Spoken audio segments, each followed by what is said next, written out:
महाराज, अहो तुम्हाला तर इंग्रजी येत नाही. राणी एवढी खुश कशी झाली? अरे ल्याका, ती जी काय आले आणि तिनं मला इंग्रजीमध्ये जे काय विचारलं ते घाबरलो. घाबरलो म्हणलं गाण फाटली. लावड्या झाडून हलका पाडून ओविते शिवी जोगते कवी लोनंद ते लंडन नाही विषयाचे बंधन नेमका असा की बघणार लैदा रिवाईन करून करून जाऊ द्या झाडून हायका पाडून जाऊ द्या झाडून हायका पाडून जाऊ द्या झाडून फाळका पाडून. नमस्कार नमस्कार नमस्कार महाराष्ट्र. केसांच्या रंगाचं रहस्य उलगडलं, पण तुम्हाला जोक समजला की नाही हे काही मला कळलं नाही. अरे हा काय जोक होता काय? काय आम्हाला तुम्ही चूप क्या बनवता का असं तुम्ही म्हणाल असं काही मला वाटत नाही. अहो एवढाचा जोक आपल्याला कळत नाही का? मराठी माणसाला जोक कळत नाही असं कधी होईल का? नाही ना. जोक न कळणारे सरदार हे त्या जोक मध्येच असतात. पण मराठी माणसावर कोणी जोक केलाय असं काही मला आठवत नाही. ते बहुधा तसं नसावंच. बरोबर म्हणते की नाही मी? अहो तू क्या बनणारे आणि बनवणारे हे सर्वत्र आढळतात. चौक बहराइचनी म्हणूनच ठेवलाय, बर्बादे गुलिस्ता करने के लिए सिर्फ एक उल्लू काफी है, यहां तो हर शाख पे उल्लू बैठा है. बहुद्या चौक बहराइचला सुद्धा उल्लू इथे तू क्या असंच म्हणायचं असेल, पण त्या जमान्यामध्ये हा जो शब्द आहे कुठला तू क्या नसावा म्हणून त्यांनी उल्लू वापरला इतकंच. तर आपण आजच्या विषयाकडे येऊ. एखादा वाक्याचा किंवा शब्दाचा अर्थ न उलगडल्यामुळे होणारा विनोद. फार पूर्वीची गोष्ट. पूर्वीची म्हणजे त्या काळामध्ये संस्थानिक नवाब निजाम महाराज वगैरे होते तेव्हाची. हा जोक मी कशाला सांगतोय? माझं वय का तेवढं? त्या जमान्यातले आमचे जोक महर्षी आता येतील जोक सांगायला. आता संस्थानिकांचं म्हणल्यानंतर जुना माणूसच दिलेला बारा. कसं आहे, आता त्या पोराला जर उभं केलं तर तुम्ही म्हणणार अरे ल्याका तुझ्या बापान तरी संस्थानिक बघितलं होता का? नाहीच बघितलं. त्याच्या बापाने काय, मी पण नाही बघितलेलं, कारण आमचे दोघांचे जन्म 55 ते 60च्या दरम्यानचे असतील ना. पण माझ्या बापानं बघितलंय, पण तो जुन्या पिढीतलं. माझ्या आजींत साईबाबांना बघितलंय, टिळकांना सुद्धा बघितलंय.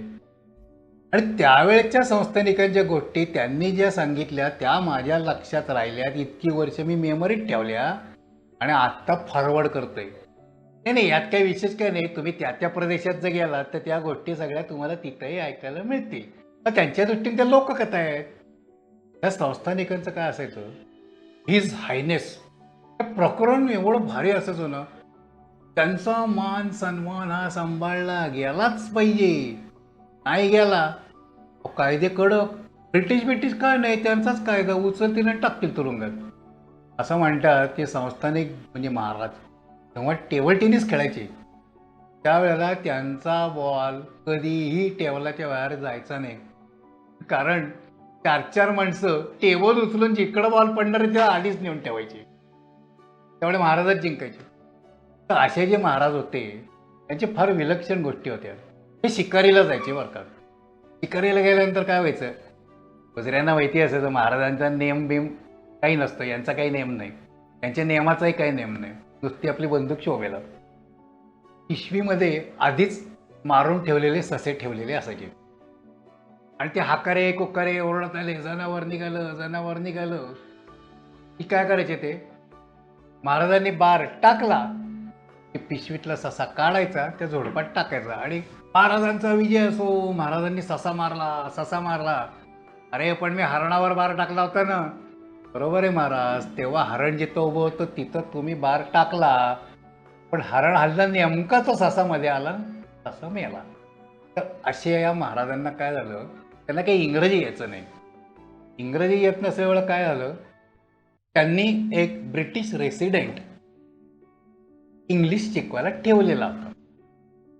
पुढं काय झालं, एकंदरीत महाराजांचं मराठी बघून बघून तो ब्रिटिश रेसिडेंट आता महाराजांनी काढलेल्या मराठी शाळेत मराठी शिकवायला मास्तर म्हणून नोकरी करतो. असे हे महाराज. तर एके दिवशी इंग्लंडची राणी मुंबईला आली.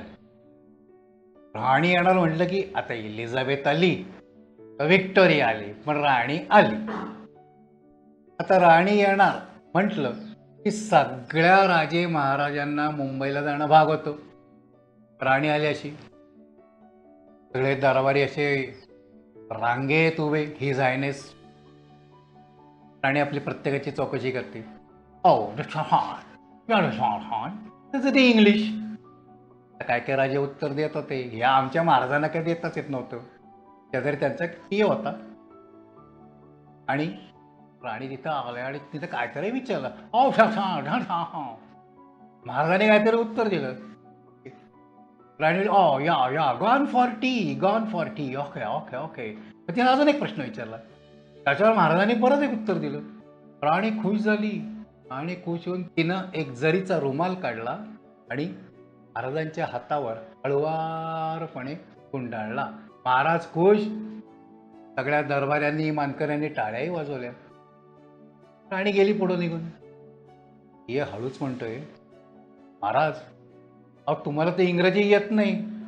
राणी एवढी खुश कशी झाली. अरे ल्याका, ती जी काय आली तिनं मला इंग्रजीमध्ये जे काय विचारलं मी घाबरलो म्हणलं गांड फाटली. ते जे गांड फाटली होतं ते राणीला असं वाटलं गॉन फॉर टी म्हणून ती खुश झाली. हा पण महाराज परत तिनं काहीतरी पुन्हा विचारलं आणि तिनं रुमाल बांधला की. अरे तिनं काय विचारलं माहितीये का, तिच्या हातामध्ये होती ती काठी. आता ती मानाची काठी असते, राजे राजवाड्यांच्या हातात त्या काट्या असतात, तशी ती काठी होती. हा ना, त्या राणीनं काठी हलवत काय विचारलं माहितीये का, लेका मला म्हणली अंडावर मारला रूळ जगशील का मरशील. अंडावर मारला रूळ जगशील का मरशील. आता एवढा रूळ मारल्यावर मरशीलच म्हणणार ना मी.